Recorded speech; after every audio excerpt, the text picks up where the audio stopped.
Hi guys, this is chapter 6 assignment listening.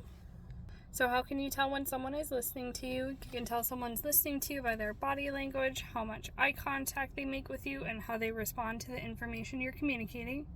Nonverbal cues are very telling in how much people are paying attention to what you say. Do they ask questions in response? Do they nod and provide one-word responses? I've often had instances where I'll be having a conversation with somebody or telling them a story, and suddenly they start having a conversation with another person. That makes me feel like they're definitely not listening to me and don't really have interest in what I was saying.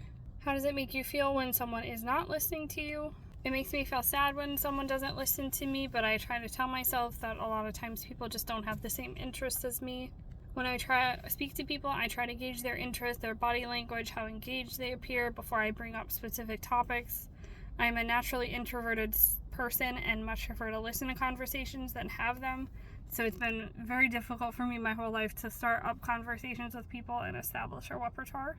Describe a time when you felt like you weren't being listened to and you were saying something very important. So I recently had this conversation actually with my fiance because I felt like he wasn't listening to me when I asked him to do certain things and not perceiving certain things.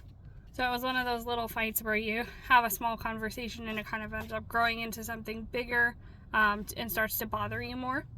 It started small with like he hadn't moved the cars parked outside even though him and his brother had been home the whole day. So it ended up just being a bigger thing than it was because I didn't have anywhere to park when I came home.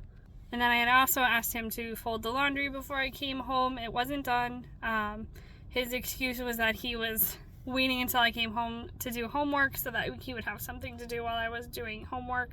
So I was kind of irritated from that, and then when I tried to have a conversation about it, it felt like he wasn't really listening or didn't really have an interest in having the conversation.